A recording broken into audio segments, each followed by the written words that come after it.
ভয়ে ভয়ঙ্কর presence, Saturday dusk, রহস্য, উত্তেজনা, রোমাঞ্চ, প্রতি শনিবার। শুরু করছি আজকের গল্প পাঠ। পৃথ্বীরাজ সেনের আশা মঞ্জিলে এক রাত।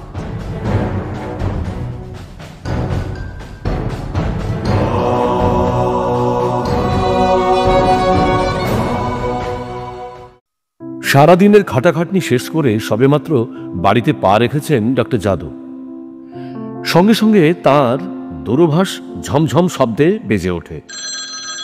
একটু বিরক্তিকর বঙ্কিম রেখা দেখা দেয় তার মুখে। পরক্ষণেই সামলে নিলেন তিনি তা।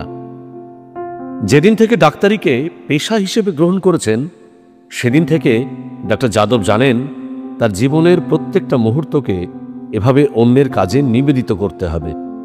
ডাক্তারদের ব্যক্তিগত অনুভূতি বলে কিচ্ছু থাকতে নেই। রিসিভার তুললেন ডক্টর যাদব। যিনি কথা বলছিলেন, বোঝা যাচ্ছে তার কণ্ঠস্বরের মধ্যে উদ্বেগ ঝরে পড়ছে। ডাক্তারবাবু, এখনই আপনাকে আমাদের বাড়িতে আসতে হবে। আমার 12 বছরের মেয়ে যন্ত্রণাতে ছটফট করছে ডাক্তারবাবু। ডক্টর যাদব ঘড়ি দেখলেন, 8টা বেজে গেছে। শীতের রাত। রাঁচি শহরে শীতটা বেশ জাঁকিয়ে পড়ে ডিসেম্বর শেষে। পাতলা একটা কুয়াশার আস্তরণ জমে আছে চারপাশে। তবুও যেতে হবে তাকে। ড্রাইভারকে বললেন গাড়ি রেডি করতে। সামান্য কিছু খাবার খেয়ে আবার তৈরি হতে হলো ডক্টর যাদব। রাজেন্দ্র মেডিকেল কলেজের নামকরা অধ্যাপক। রাঁচি শহরে যে কজন ডাক্তারদের নামডাক আছে, তাদের মধ্যে সবার আগে ডক্টর বিক্রম যাদবের কথা বলতে হয়। তৈরি ছিল সহকারী অনিশ কুমার। সে মেডিকেল কলেজের 4র্থ বর্ষের ছাত্র। এই ছেলেটার মধ্যে একটা নতুন সম্ভাবনা দেখেছেন ডক্টর যাদব। যখন কোনো ক্রিমিনাল কেসে তিনি যান, সঙ্গে থাকে অনিশ। আজ সকালে 2টো অপারেশন করতে হয়েছে ডক্টর যাদবকে। একটা 7 বছরের বাচ্চা ছেলেকে চাপা দিয়েছে হন্তারক ট্রাক। পা দুটিকেই অ্যাম্পিউট করতে হলো। ছেলেটির ভবিষ্যৎ কি হবে সে কথা চিন্তা করে ক্ষণকালের জন্য বিষণ্ণ হয়ে পড়েছিলেন তিনি। আরেক বৃদ্ধ মানুষ 4তলা থেকে পড়ে গেছে মাটিতে। মাথায় হেমারেজ শুরু হয়ে গেছে। বোধহয় বেশিক্ষণ বাঁচবে না। ডাক্তারদের তো প্রত্যেক দিন এমন কত শত মৃত্যুর মুখোমুখি দাঁড়াতে হয়। যদি তাদের ব্যক্তিগত জীবনকে এসব ঘটনা আচ্ছন্ন করে, তাহলে তো তারা কোনো কাজ কোনোভাবে করতে পারবে না।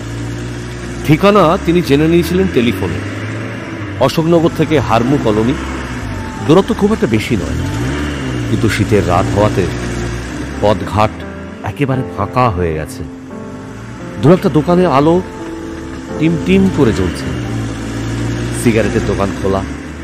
এছাড়া আর কোথাও জনমানুষের চিহ্ন নেই। চোখের সামনে শহরটা কেমন যেন বদলে গেল। আগে শীতের সময় নানা জায়গা থেকে অসংখ্য টুরিস্ট বেড়াতে আসতেন এখানে। তারা মাতিয়ে রাখতেন রাতের রাঁচিকে। কিন্তু গত কয়েক বছর ধরে টুরিস্টের সংখ্যাটা কেন জানি না কমে গেছে আগে থেকে অনেক। হারমু শ্মশানের পাশে তীর করে বয়ে চলেছে হারমু নদী। এখানে তৈরি হয়েছে মধ্যবিত্তদের একাধিক ফ্ল্যাট। পাশে একটা পুরো বাড়িতে এসে জিপ থামল। হেডলাইটের আলো জ্বেলে দিলেন ডক্টর যাদব। ড্রাইভারকে বললেন হর্ন দিতে। আলোতে দেখা গেল হিন্দিতে লেখা আছে আশা মঞ্জিল। ফলকটার উপর ধুলো জমে গেছে। বোঝা যাচ্ছে গৃহকর্তার অবস্থা খুব একটা ভালো নয়। ক্যাচ ক্যাচ শব্দে খুলে গেল সিংহ দরজা। ভেতর থেকে টর্চ হাতে করে বেরিয়ে এলো যে ভদ্রলোক, তার চেহারা দেখে বোঝা গেল সে বোধহয় অনেক অভিজ্ঞতার সাক্ষী। কেননা তার সাদা চুল কপালের বলিরেখায়, শীর্ণ কল্পিত হাতে ফেলে আসা শতাব্দীর স্মৃতির চিহ্ন মাখা। সে বলল, আইয়ে ডাক্তার সাহেব, আপ ইধার হি হ্যায়। আপনি? আপনার পরিচয়? ডক্টর বিক্রম যাদব জানতে চাইলেন। সে মাথা নিচু করে থাকল। জি, আমার নাম শিবপ্রসাদ। আমি হলাম এ বাড়ির কেয়ারটেকার। আর যিনি আমাকে ফোন করেছিলেন, কই তাকে তো দেখছি না।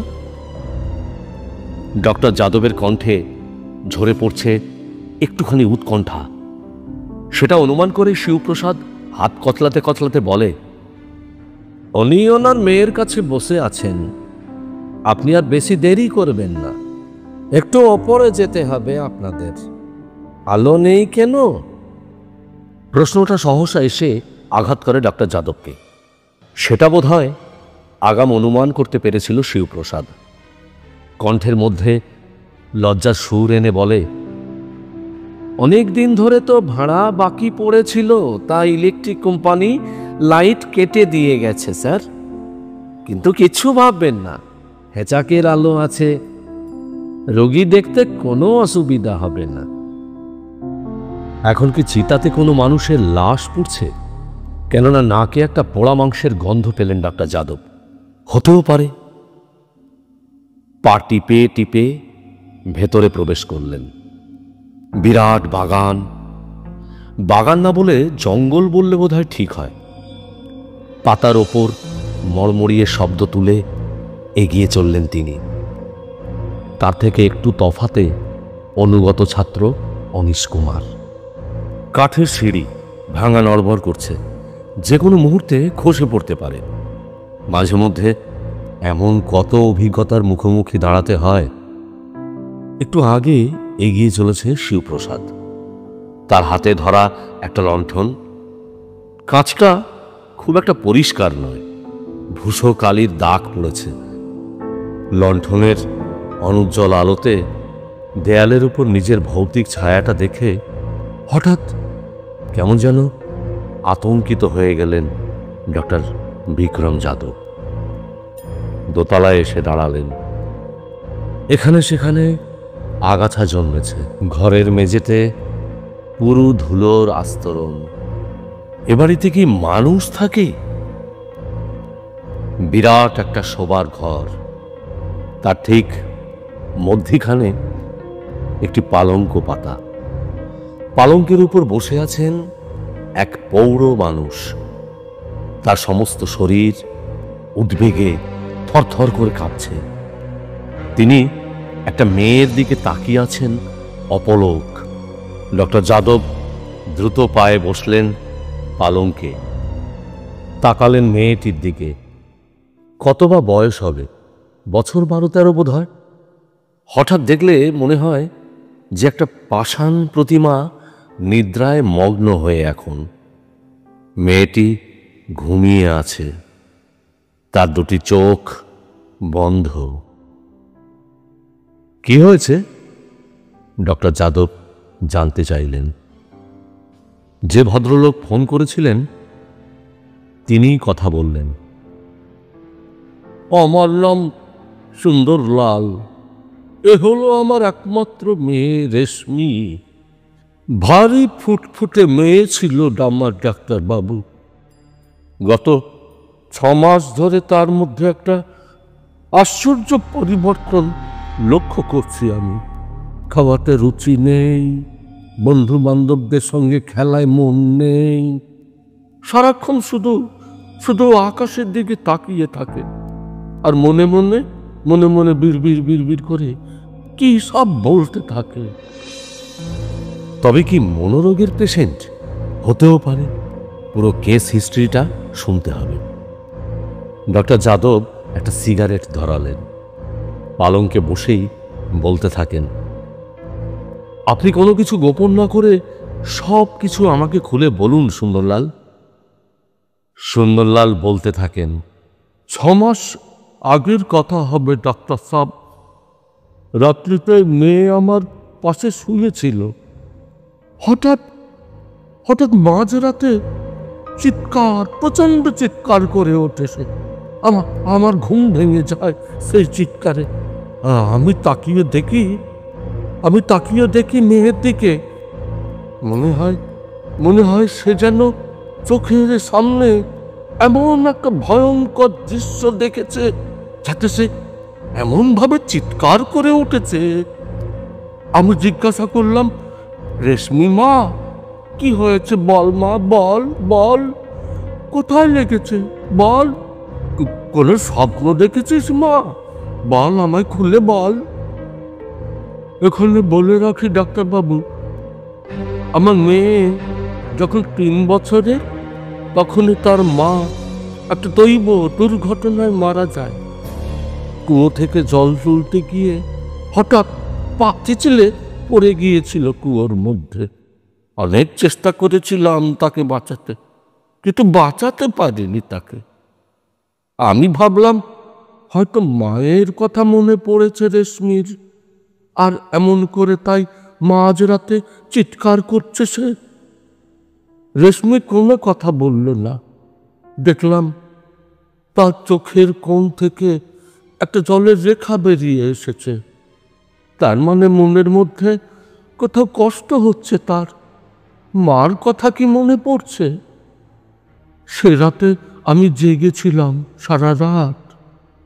রেশমির মাথায় হাত বুলিয়ে দিয়েছিলাম।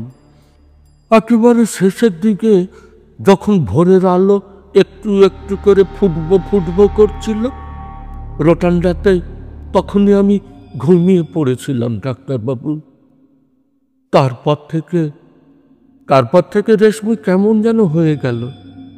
আগে সারাদিন আমার সঙ্গে গল্প করত, এবার ধীরে ধীরে মেয়েটা চুপ হয়ে গেল। দিন 15 বাদে আবার এক রাতে এমনই এক ঘটনা ঘটল। তবে এবার ঘটনার আকস্মিকতা আরো বেশি, কেননা অনেকক্ষণ বিছানাতে ছটফট করছিল রেশমি। আমি বারবার তার নাম ধরে ডাকা সত্ত্বেও সে কিন্তু সাড়া দিতে পারেনি ডাক্তারবাবু। আমি ভাবলাম তাকে বোধহয় কোনো ভূতে ধরেছে।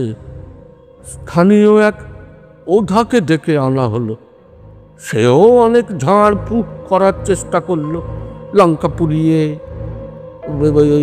ঝাঁটা মেজে ভূত তাড়ালো।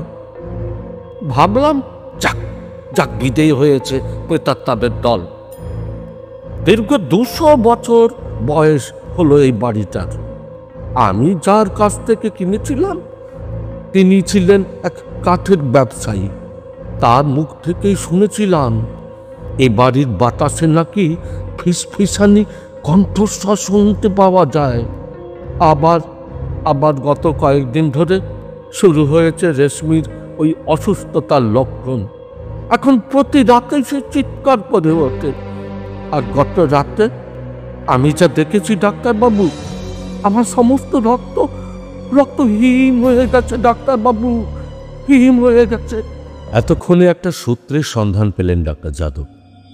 সিগারেটে টান দিয়ে আর শেষটুকু গুঁজে দিলেন অ্যাস্ট্রের মধ্যে। সেখান থেকে উঠতে থাকা ধোঁয়ার দিকে তাকিয়ে বললেন, কি দেখেছেন আপনি? আপনি সেটা নিজে দেখুন। হ্যারিকেনের পোলতেটা একটুখানি উস্কে দিলেন ভদ্রলোক। ডক্টর বিক্রম যাদব ঝুঁকে পড়ে দেখলেন, আর যা দেখলেন তাতে তারও হৃদস্পন্দন স্তব্ধ হয়ে যেতে পারে। দেখলেন তিনি ঘুমন্ত রেশমির গলার দুপাশে দুটি রক্তের বিন্দু। ওখানে কি কোনো চোট আঘাত লেগেছে? জায়গাটা ভালোভাবে পরীক্ষা করে বুঝতে পারলেন তিনি, দাঁত দিয়ে আঘাত করলে যেমন ক্ষতের সৃষ্টি হয়, ঠিক তেমনই ক্ষত চিহ্ন দেখা গিয়েছে সেখানে।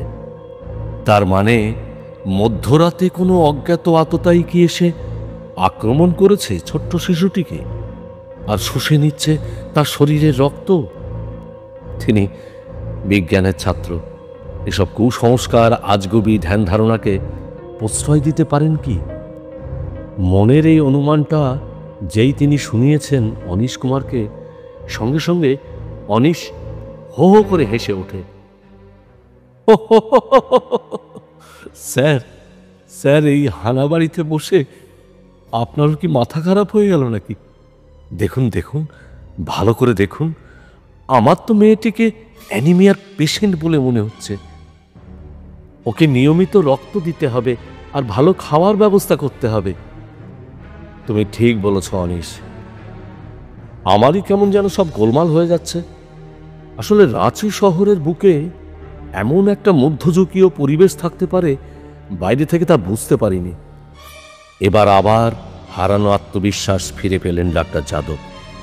খুললেন তার অ্যাটাচি কেস, স্টেথিস্কোপটা বার করলেন। অনেকক্ষণ ধরে মেয়েটির নাড়ি পরীক্ষা করলেন, বুকে পিঠে চেপে চেপে ধরলেন। এবার বোধহয় ঘুম ভাঙল মেয়েটির। খুব ধীরে ধীরে কথা বলছে সে।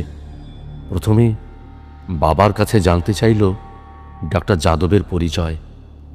যখন সে শুনল যে একজন ডাক্তার এসেছে তাকে দেখতে, তখন তার ঠোঁটের কোণে একটুখানি কৌতুকের ছায়া দ্রুত মিলিয়ে গেল। ডাক্তার যাদব অভিজ্ঞ মানুষ, বুঝতে পারলেন তিনি এসব ডাক্তারি শাস্ত্রের ওপর মেয়েটি যে কোনো কারণই হোক তার আস্থা হারিয়ে ফেলেছে। প্যাডের ওপর খসখস করে বেশ কয়েকটা ক্যাপসুলের নাম লিখে দিলেন ডাক্তার যাদব। সঙ্গে দিলেন একটি স্টিমুলেটিং টনিক। তারপর সুন্দরলালের হাতে হাত রেখে হ্যান্ডশেক করার ভঙ্গিতে বললেন, আমি এখন চলি মিস্টার লাল। রাতে যদি সিমটম খারাপ হয় তাহলে সঙ্গে সঙ্গে আমাকে জানাতে ভুলবেন না। চলে যাবেন স্যার? সুন্দরলালের কণ্ঠে ঝরে পড়ছে অসহায়তা। কেন, কিছু বলবেন কি? এবার জানতে চাইল অনিশ কুমার। সুন্দরলাল সামনে এসে দাঁড়ালেন, বললেন, আমি ভেবেছিলাম আজকের রাতটা আপনারা এখানেই থাকবেন, সেই মতো বন্দোবস্ত করা আছে। বলা তো যায় না কখন যে কি অঘটন ঘটে যায়। ভদ্রলোকের কণ্ঠস্বরে এমন একটা অসহায়তার সুর ধ্বনিত হলো যে অনিশ কুমারের মতো প্রফেশনাল যুবককেও স্পর্শ করেছে তা। তিনি তাকালেন ডক্টর যাদবের মুখের দিকে। ডক্টর যাদবও এই অভাবিত পরিস্থিতির মধ্যে দাঁড়িয়ে কেমন যেন হতভম্ব হয়ে গেলেন। বাইরে শীত ক্রমশ বেড়ে চলেছে। মনে হচ্ছে আজ রাতে বোধহয় রাঁচির তাপমাত্রা অনেকখানি নেমে গেছে। সমস্ত শরীর জুড়ে একটা কনকনে অনুভূতি বোধ করলেন ডক্টর যাদব। ওভারকোটটা আরো ভালোভাবে গায়ের সাথে সেঁটে দিলেন তিনি। মাথায় পরে নিলেন হ্যাট। চুরুটে আগুন জ্বালাতে জ্বালাতে বললেন তিনি, হ্যাঁ, আমাকে তো যেতেই হবে মিস্টার লাল, কিন্তু কথা দিচ্ছি যদি তেমন কিছু ঘটনা ঘটে তাহলে আমাকে ডেকে পাঠাবেন। বাইরে বেরিয়ে এলেন doctor Yadav. Driver jeep start করে দিল। রাঁচি শহরের বুক চিরে কুয়াশার মিহি ওড়নার মধ্যে দিয়ে এগিয়ে চলল ডক্টর যাদবের জিপ। অনিশকে সেদিন নিজের বাড়িতেই রেখে দিলেন ডক্টর যাদব, কেননা তার ষষ্ঠ ইন্দ্রিয় বারবার বলছে আজ রাতেই এমন একটা ঘটনা ঘটবে ওই আশা মঞ্জিলে, যাতে আবার সচল হবে দূরভাষ যন্ত্র। খাবার পরে অনেকক্ষণ অনিশের সাথে এই কেসটা নিয়ে আলোচনা করছিলেন ডক্টর যাদব। প্রথমেই তিনি যে ব্যাপারটা নিয়ে সন্দেহ প্রকাশ করলেন সেটা হলো রেশমির গলার দুদিকে দুটি ক্ষত চিহ্নের আকার নিয়ে। কোনো মানুষের দাঁতের আঘাত সে দুটি নয়, কেননা মানুষের দাঁত হলো থ্যাবলা প্রকৃতির। যদি মানুষ কোনো জায়গাতে কামড়ায় তাহলে অনেকটা অঞ্চল জুড়ে লালচে দাগের সৃষ্টি হবে। এই দাগ দুটো পুরো সূঁচের মতো। তাহলে তাহলে কে বা কারা এসে এভাবে আক্রমণ করেছে ওই ছোট্ট মেয়েটিকে, আর কেনই বা করছে? অনিশ কুমারও কিন্তু ডক্টর যাদবের ছুঁড়ে দেওয়া এসব অনুমান আর প্রশ্নের কোনো ব্যাখ্যা দিতে পারলেন না। অনিশ কুমারকে গুড নাইট জানিয়ে ডক্টর যাদব চললেন তার বেডরুমে। ওভারকোট খুললেন তিনি। এবার নিশ্চিন্ত নিদ্রার আশ্রয়ে নিজেকে সঁপে দিতেই হবে, কেননা ভোর 6টা থেকেই শুরু হবে তার আরেকটা কর্মব্যস্ত দিনের পথ চলা। ঘুমিয়ে পড়েছিলেন কি তিনি? রাতের আকাশ জুড়ে যখন শীতালি বাতাসের আর্তনাদ বয়ে চলেছে হু হু হু করে, তখনই ঝমঝম শব্দে বেজে ওঠে তার দুধ সাদা টেলিফোনটা। ঘুমটা ভেঙে গেল অনিশ কুমারেরও। সেও বুঝতে পেরেছেন যে এখন আশা মঞ্জিলে অভিনীত হচ্ছে এমন এক রক্তঘন নাটক যা যবনিকা একটু পরেই ওঠানো যাবে। ফোনে সেই পরিচিত কণ্ঠস্বর সুন্দরলালের। ডক্টর যাদব বুঝতে পারলেন এক্ষুনি তাকে আবার বেরোতে হবে। স্ত্রীকে জানালেন সবকিছু, সঙ্গে নিলেন তার লোডেড রিভলভার। চিরদিনই দুঃসাহসে ভর করে পথ হাঁটেন তিনি। যখনই রাতে কোনো রোগীকে দেখতে বেরোতে হয় তখনই সঙ্গে রাখেন এই বিশ্বস্ত অনুচরটিকে। লোকে বলে ডক্টর যাদবের ট্রিগারের টিপ হলো নির্ভুল। তিনি নাকি শূন্যের মধ্যে গুলি চালিয়ে অনায়াসে বধ করে দিতে পারেন একটি উড়ন্ত পাখিকে। ড্রাইভার জিপ চালিয়ে দিল। তখন মধ্যরাত, পথে প্রান্তরে কেউ কোথাও জেগে নেই। এমনকি যেসব কুকুর রাস্তায় ঘেউ ঘেউ করছিল, চিৎকার করছিল সারা রাত ধরে, তারাও কোনো একটা নিরাপদ আশ্রয়ের সন্ধানে চলে গেছে। জমাট বাঁধা কুয়াশা, দুহাত দূরের লোককেও বুঝি চিনতে পারা যাবে না, এমনই ঘন ঘোর অবস্থা। এক্সপার্ট ড্রাইভার ধীরে ধীরে জিপটিকে নিয়ে চলে হারমোড় দিকে।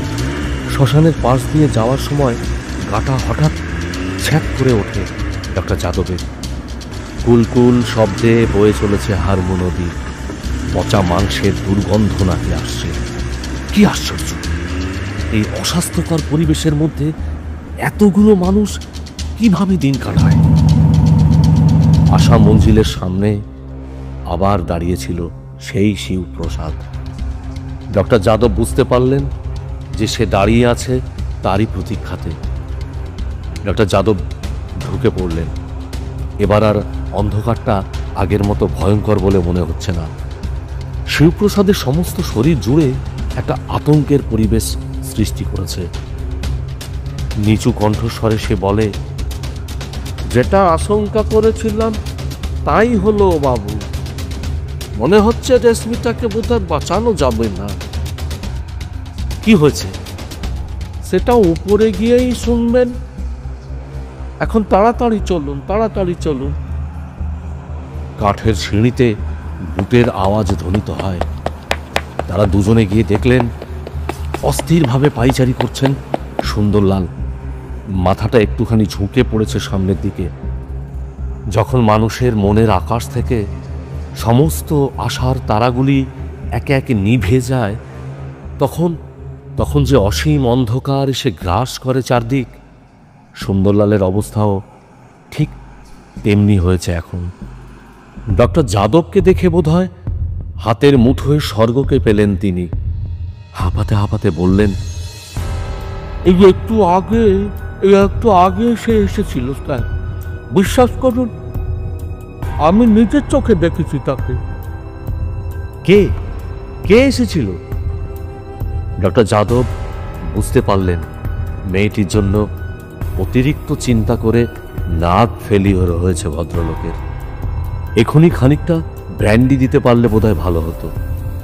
সেই নিশি রাতের আগন্তুক অনেকক্ষণ ধরে ঘুরে বেরিয়েছিল এই ঘরের মধ্যে।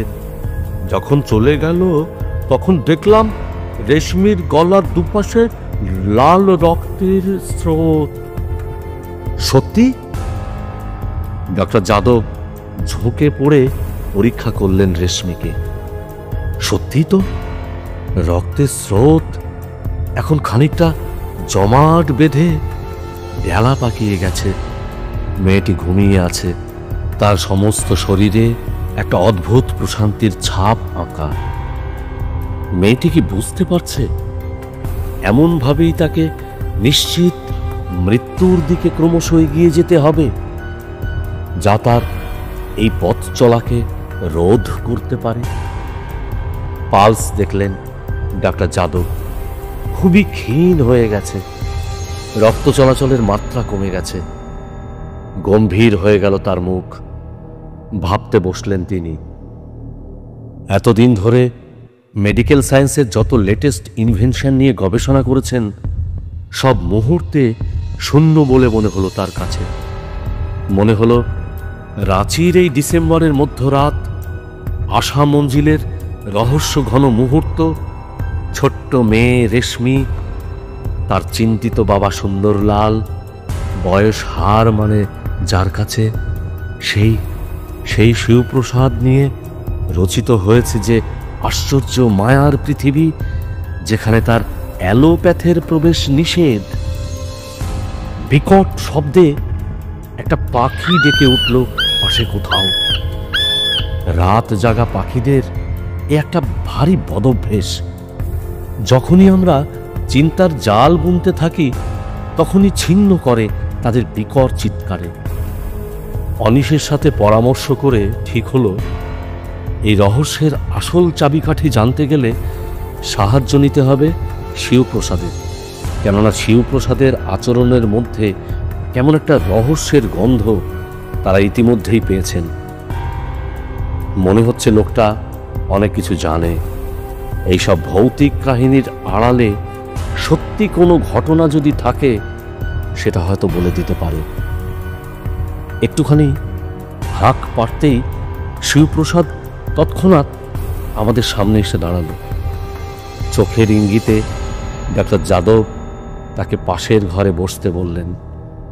একটু বাদে তিনিও ঢুকে পড়লেন সেখানে। দরজাটা বন্ধ করে দিলেন। তারপর শিবপ্রসাদের চোখের তারার দিকে চোখ রেখে বললেন, দেখুন শিবপ্রসাদ, যদিও আমার পেশাটা ডাক্তারি করা, কিন্তু অনেক মানুষের সাথে ঘুরতে ঘুরতে আমি বুঝতে পেরেছি যে এই ঘটনার আড়ালে কোনো একটা অভিশপ্ত ব্যাপার লুকিয়ে আছে। আমার কেবলই মনে হচ্ছে আপনি বোধহয় সেটা জানেন, কিন্তু ভয় কিংবা সংকোচে সেটা আপনি বলছেন না। ডক্টর যাদব দেখলেন তার বলা এই সব কথাগুলো শিবপ্রসাদের চেহারার উপর কি ধরনের প্রতিক্রিয়া সৃষ্টি করেছে। লোকটি চোখ বন্ধ করে বসে আছে। তাকে দেখে বোঝা যাচ্ছে না এখন তার মনের মধ্যে তোলপাড় শুরু হয়ে গেছে কিনা। আবার কণ্ঠস্বরকে আরেকটু গম্ভীর করে ডক্টর যাদব বললেন, রেশমি মাকে আপনি কতটা ভালোবাসেন? নিশ্চয়ই নিজের মেয়ের থেকেও বেশি ভালোবাসেন। আপনি কি চান মেয়েটি রোজ রাতে এমনভাবে আতঙ্কের মুখে দাঁড়াক আর একটু একটু করে তার জীবনী শক্তি নিঃশেষ হয়ে যাক? এবার আর নিজেকে ঠিক রাখতে পারল না শিবপ্রসাদ। হাউমাউ করে কেঁদে উঠল সে। বুক চাপড়ে বলতে লাগলো, ডক্টর সাহেব, আমি ওই মেয়েটিকে খুন করেছি। ডক্টর সাহেব, তিল তিল করে হত্যা করেছি তাকে। কিন্তু কি করব বলুন? যখন আমার মনের মধ্যে একটা দানব সত্তা জেগে ওঠে, তখন আমি আর নিজেকে ঠিক রাখতে পারি না। ডক্টর সাহেব, রোজ রাতে রক্ত পান না করলে কেমন ভাবে আমার খিদে মিটবে? ডক্টর সাহেব, চলোই যাক মেডিকেল সায়েন্স। এখন আশ্রয় নিতে হবে ওই আশ্চর্য প্রেত শাস্ত্রের। ডক্টর যাদব বসে আছেন। তিনি জানেন একটু বাদেই অভিশপ্ত বৃদ্ধ মানুষটি শুরু করবে তার আত্মকথন। হলো তাই। মনে হলো শিবপ্রসাদ যেন চোখের সামনে বসে নেই। রচিত হয়েছে যোজন যোজন ব্যবধান। অনেক দূরের কোনো এক অজানা অচেনা শহর থেকে শিবপ্রসাদের মৃদু কণ্ঠস্বর ভেসে এসে পরিবেশন করছে ডক্টর যাদবের কানের মধ্যে। শিবপ্রসাদ বলতে শুরু করে, যদি সময়ের সাথে হাত রেখে আপনি পিছিয়ে যেতে পারেন 100 বছর আগের রাঁচি শহরে, তাহলে বোধহয় রহস্যটা আপনি উদ্ঘাটন করতে পারবেন ঠিক মতন। তখন এই আশা মঞ্জিল সুন্দরলালের দখলে আসেনি, আসা সম্ভবও ছিল না। এই বাংলো বাড়িটি তৈরি করেছিলেন জমিদার জ্যোতিপ্রকাশ। দারুণ ডাকসাইটে মানুষ ছিলেন তিনি। লোকে বলে তিনি নাকি রাতের অন্ধকারে মানুষ খুন করে কাঁচা মাংস চিবিয়ে খেতেন। একদিন ঘুরতে ঘুরতে এই জমিদারের খাস তালুকে এসে পা রেখেছিলেন এক অদ্ভুত চেহারার তান্ত্রিক। বিশাল চেহারা তার, মুখ ভর্তি ঘন দাড়ি, মাথায় জটা ধরা চুল। সে তান্ত্রিক এসে ধুনি জ্বালিয়ে তপস্যা করতে শুরু করেন। তখনকার আশা মঞ্জিলের বাগানের এক কোণে ছিল তার তপস্যা স্থল। দেখতে দেখতে বেশ কিছু চেলা জুটে গেছিল তার। জ্যোতিপ্রকাশ বুঝতে পেরেছিলেন এই তান্ত্রিক তাকে যদি চোখের সামনে থেকে চিরদিনের মতো সরিয়ে না দেওয়া হয় তাহলে তার জনপ্রিয়তাতে ভাটার টান শুরু হবে। অতএব শুরু হলো দুই পুরুষের মধ্যে সামনে সামনে সমানে সমানে লড়াই, টক্কর। একদিকে জ্যোতিপ্রকাশ আর একদিকে উনি। তার হাতে উদ্ধত রাইফেল, দুপাশে শত সহস্র অনুগত প্রজা। তারা কর্তার হুকুমে যে কোনো মাথা এক নিমেষে ইনাম দিতে পারে। অন্যদিকে ওই তান্ত্রিক ভদ্রলোক, তার আসল পরিচয় কেউ জানে না, কেউ জানে না। কারো মতে তিনি এসেছিলেন তিব্বত থেকে, অপর কেউ বলছেন তিনি এসেছেন দক্ষিণ ভারত থেকে। তার সহায় সম্বল বলতে কিচ্ছু নেই, শুধু দৈব শক্তি ছাড়া। প্রথম প্রথম দুজন দুজনকে সামনে মেপে চলার চেষ্টা করেছিলেন। তারপর যখন জ্যোতিপ্রকাশের মনে হল ওই তান্ত্রিকটা একটি বদলোক, ওর কোনো ক্ষমতা নেই, তখনই তিনি আক্রমণের তরবারির শান দেওয়া শুরু করলেন। তান্ত্রিকটা নাকি অমাবস্যা রাতে শিশু বলি দিত, এমনই কুখ্যাতি ছিল তার। এ নিয়ে আশেপাশের গ্রামবাসীকে খেপিয়ে তুলেছিলেন তিনি। তারপর এক অমাবস্যার রাতে জ্যোতিপ্রকাশের প্ররোচনায় ছুটে এলো রেগে যাওয়া যে গ্রামবাসীর দল। তারা বল্লমের খোঁচা দিয়ে খুঁচিয়ে খুঁচিয়ে হত্যা করলো ওই ওই ওই তান্ত্রিকটাকে, আর তার মাংস কেটে কেটে ভাসিয়ে দেয় এই হারমু নদীর জলে। সে আজ কত বছর আগের কথা ডাক্তার সাহেব। ইতিমধ্যে পাল্টে গেছে পরিবেশ। প্রকৃতির অমোঘ নিয়মে একদিন একদিন চিরদিনের মতো চোখ বুঝলেন জ্যোতিপ্রকাশ। তার সাদের হাবিলিটাও বিক্রি হয়ে গেল। এবার সেটা নতুন মালিক হয়ে এলেন এই সুন্দরলাল। যখনই আমি সুন্দরলালের ছোট্ট ফুটফুটে মেয়েটিকে দেখেছিলাম তখনই সবেমাত্র পা রেখেছি এই আশা মঞ্জিলে কেয়ারটেকার হিসেবে। আমার বুকের ভেতরটা কেঁপে উঠেছিল। কেন জানেন? মনের মধ্যে একটা প্রতিহিংসার ধিকি ধিকি আগুন শিখা জ্বলছিল অনেক দিন ধরে। যদিও জ্যোতিপ্রকাশের সাথে সুন্দরলালের রক্তের কোনো সম্পর্ক নেই, কিন্তু যে বাড়িতে ওই তান্ত্রিকের মৃত্যু হয়েছে সেখানেই তো ঘুরে বেড়াচ্ছে সুন্দরলাল। তার সুন্দর সুখী সংসারের ছবিটা আমি কিছুতেই আমার চোখের তারায় দেখতে পারতাম না। অনেক দিন আগে বেশ কিছু তন্ত্র সাধনা করেছিলাম আমি। এমন কিছু আশ্চর্য গুণ আমি রপ্ত করেছি যেটা চোখে না দেখলে আপনি বিশ্বাসই করবেন না। ভাবলাম কি করে সুন্দরলালের ক্ষতি সাধন করা যেতে পারে। এমন ক্ষতি করতে হবে যাতে যাতে তার সে আর কোনো দিন মাথা তুলে না দাঁড়াতে পারে। ভাবতে ভাবতে একদিন চিন্তার মধ্যে একটা দারুণ পরিকল্পনা জেগে উঠল। আমি ভাবলাম সুন্দরলাল যাকে পৃথিবীর মধ্যে সব থেকে বেশি ভালোবাসে, সে ছোট্ট ফুটফুটে মেয়ে রেশমিকে আমার রাতের শিকার করলে কেমন হয়। শুরু হলো আমার গোপন সাধনা। যখন সবাই ঘুমিয়ে পড়ে, যখন ঘুম নামে বিশ্ব চরাচরের চোখে, তখনই আমার মনের মধ্যে সেই আদিম সত্তাটা জেগে ওঠে। প্রচণ্ড রক্ত পিপাসা তার। ধীরে ধীরে সে এসে তার তীক্ষ্ণ দাঁত বসিয়ে দেয় ওই ঘুমন্ত রেশমির গলার দুপাশে। অনেকক্ষণ ধরে এভাবে রক্ত পান করি আমি, তবেই মেটে আমার তৃষ্ণা। যতদিন পর্যন্ত আমার এই তৃষ্ণা না মিটবে ততদিন এভাবেই আমি শানাবো আমার আক্রমণের হাতিয়ার। কিন্তু শিবপ্রসাদের কথা শেষ হওয়ার সাথে সাথে ডক্টর যাদব নিজেকে স্থির রাখতে পারলেন না। তার নির্ভুল লক্ষ্য ভেদে পরপর গর্জন করে ওঠে বুলেট। মুহূর্তের মধ্যে বিদীর্ণ করে শিবপ্রসাদকে। একটা অট্ট হাসির শব্দ শোনা যায়।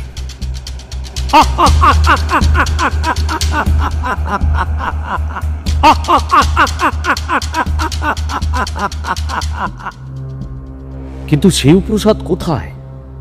কোথায় গেল আশা মঞ্জিল? অবাক হয়ে ডক্টর যাদব দেখলেন যে তিনি আর অনীশ কুমার দাঁড়িয়ে আছেন একটা পোড়ো বাগান বাড়ির সামনে। আশেপাশে কেউ কোথাও নেই। সেই প্রচণ্ড শীতের রাতেও কপালে বিন্দু বিন্দু ঘাম দেখা দিল ডক্টর যাদবের। একটু দূরে একটা আগুন জ্বলছে দেখে সাহস করে এগিয়ে গেলেন তিনি। বুঝতে পারলেন কোনো একজন মানুষ বোধহয় গাঁজার কলকেতে দম দিচ্ছে।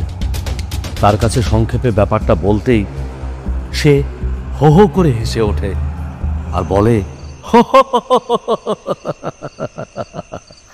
শেষ পর্যন্ত আপনাকেও পাকড়াও করলো সব ওই অদ্ভুত ভুতুড়ে আত্মাটা।